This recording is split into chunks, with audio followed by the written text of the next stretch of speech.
Hello everyone, so I'm Jaend Gita from Universitas Indonesia, and today's video I'm going to talk about sexual empowerment in Ariana Grande's song God is a Woman. According to Shafra and Friends in 2013, music primarily served as a means for social cohesion and communication. They also mention that people who listen to music can regulate mood and arousal, achieve self-awareness, and express social relatedness. In addition, music can also be used as a communication tool that can reach a bigger audience, and many musicians have dedicated their work to voice out their critics towards social issues. In 2018, an American singer, Ariana Grande, released a song with the title God is a Woman. The release of the song has incited positive comments from the media coverage because a lot of women feel sexually empowered by its lyrics. That is why it is interesting to dig deeper the song lyrics to unravel its meaning and to see how the sexual empowerment is being depicted by seeing through its lexicogrammatical choices. This article is also aimed to prove either the song is indeed empowering or is going to the other way around. Thus, there are two questions that need to be highlighted. First, how do the lexicogrammatical choices project sexual empowerment? Second, by seeing the explanation of the lexicogrammatical choices, is this song proven to be empowering for women? In analyzing the song, I use critical discourse analysis with three-dimensional stages framework by Norman Fairclough. The three-dimensional stages analysis consists of text, discursive practice, and social practice.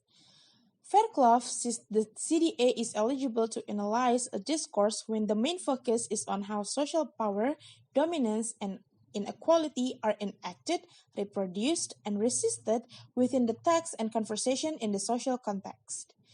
In addition, this analysis is done with Halliday's Systemic Functional Linguistics, or SFL, as a tool to analyze the textual part.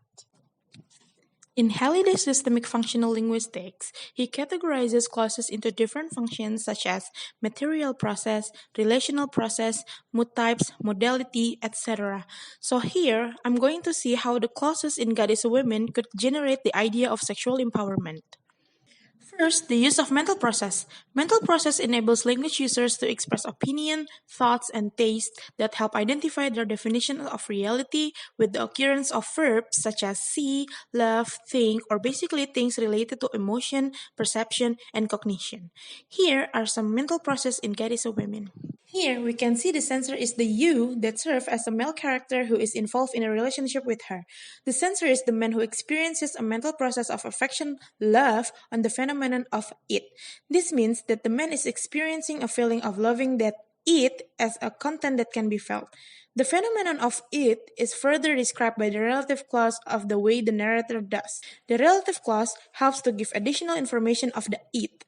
The relative clause of it indicates sexual advance by looking at the use of sensual verb of move and touch.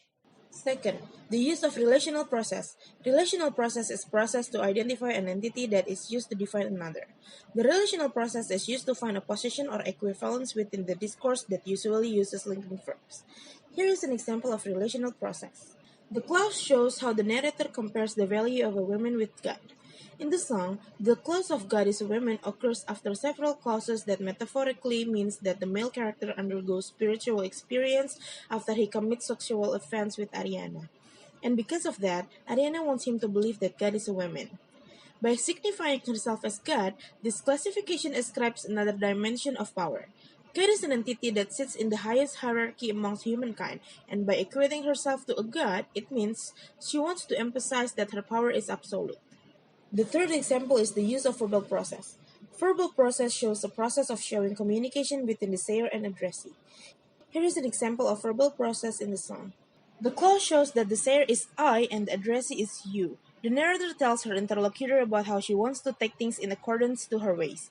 Ariana tells the man about things he should know, where the context refers to the way how she wants the relationship to be handled.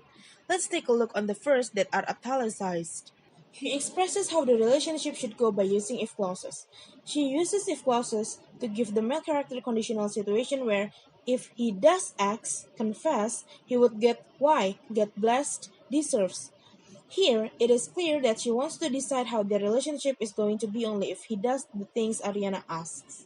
It is also worth to notice on its visualization from the music video. When this verse is being sung, Ariana has a growing baby bump on her stomach as its visualization.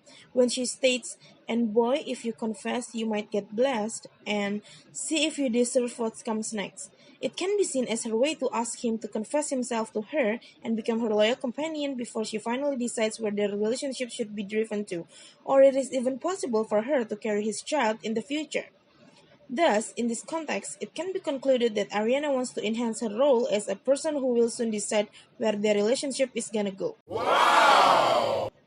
Looking through the explanations, the song talks about a relationship between Ariana and an identified male character where Ariana is not a subordinate since she has the power to make decisions in the relationship.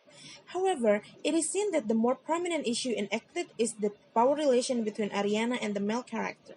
By seeing that, the portrayal of how she manages the relationship fits the definition of sexual empowerment, as one Stallman in 2002 argues that a woman who feels entitled to and able to experience sexual pleasure and desire in a culture that restricts girl sexuality is seen as an expression of sexual empowerment. She has the power to influence her partner on how she wants the sex to be done, and she shows how her sexual self-efficacy that her partner loves her way. From the research, it is noticed that the value she brings doesn't only serve as general sexual empowerment. The value she portrays gravitates more towards the value of radical feminism. Hillman in 1980 explains that radical feminism is a perspective where society is seen as a patriarchal system which men dominate and oppress women. Radical feminists want to reorder the society where patriarchy is eliminated. Looking back through the previous example, the fact that Ariana wants to be above her partner because of all the power she possesses, it clicks to the value of radical feminism, where women want to have the higher power to fight the man's superiority. In a patriarchal society, women are supposed to be the one who suppresses their sexual desire and follow the man's lead in making sexual advances. But here, Ariana has the power to reverse the sex roles. So, the research reveals that the song is empowering for women. It is fueled by her lexicogrammatical choices that are expressed through clausal functions such as mental process, relational process, modality, etc. In this song, Ariana doesn't explicitly voice out her ideas. However, by portraying that the man is powerless and doesn't share any contribution in their relationship, it shows how Ariana wants to eradicate patriarchal system where men put women as a subordinate in a relationship. Thank you for watching the video, and if you still want to have a discussion about the song, please leave a comment down below.